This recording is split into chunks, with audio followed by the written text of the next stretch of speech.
Okay, we're looking at exercise 2.2.1, and we want to know uh, the eighth root of 1. And so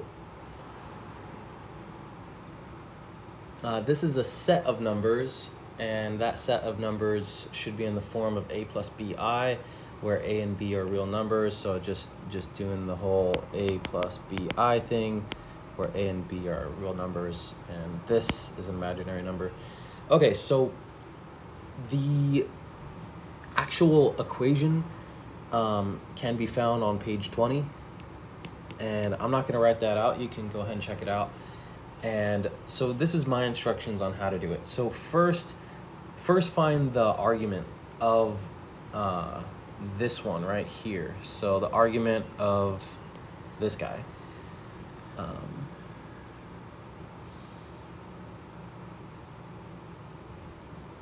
Or of z.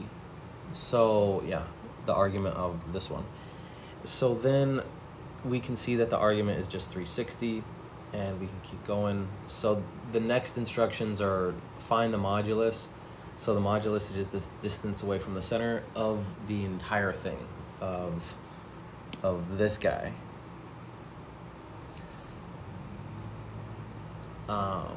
Okay, so, and that's gonna be 1. Then I say find S. So I know it's not S, it's actually this kind of thing, but I'm just gonna use S.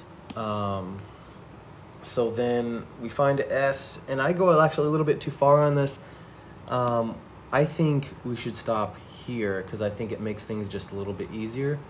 But you can go all the way to here. It kind of depends on whether you like to add the angles together or you like to just multiply these things together. So I'd rather just add the angle. So for example, if we take cosine 45 degrees plus I sine of 45 degrees, and we take that to the third power, well, that is just cosine of 45 times 3 plus I sine of 45 times 3. And then also remember, if there's a thing out here, I don't know, like 7 or something, then that's going to be 7 to the third power. But in this case, it's just 1. There's just a 1, basically a 1 here. So I'd rather just add the angles together than go this route where we multiply these things, because I feel like I'll make more mistakes that way. Here, it's just a simple multiplication. Okay, keep going. So then I call it x, and it's the part of the equation on page 20 where it just says cosine theta over n plus I sine theta over n. So it's the part of the equation that just says this right here. And I call that part x, and so I actually find it, similar to how I find the modulus and how I find the angle and all these things, kind of an s, find them all by themselves. So that way the equation simplifies down to this right here. And then that's the kind of the simplified version of the equation that I like.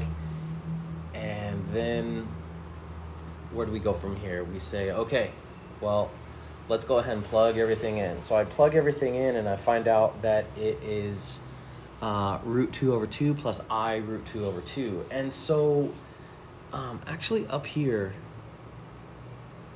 I wanted to verify a few things before we go any more forward. So I just said this is my 360 equals 2 pi. And so for this problem, I just kind of wanted to imagine I don't have a calculator, I have nothing, and how would I go about finding what pi over 4 radians look like, for example, right here. And I just went this route right here, 360 equals 2 pi, and then I just found out, oh yeah, pi over 4 is 45 degrees. So I teach high school math, and I use degrees way more often than I teach college trigs. So, you know, I hardly ever see the radians, so I am more comfortable with degrees. And so that's what I did. I'm just going to use degrees here. And so, yeah, I wanted to mention that. Oh, and then also, I don't have any of my special triangles memorized either. So what I did is I said, oh, what's cosine of 45? Well, I think that's root 2 over 2. But I went ahead and verified it with this right here.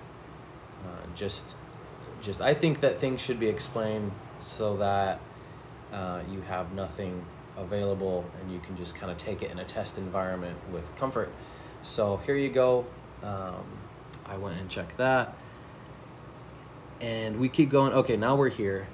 So here's my little condensed formula that I plug things into. I end up with root 2 over 2 plus I root 2 over 2. And then for my k equals 1, right, because we're doing all these powers of k,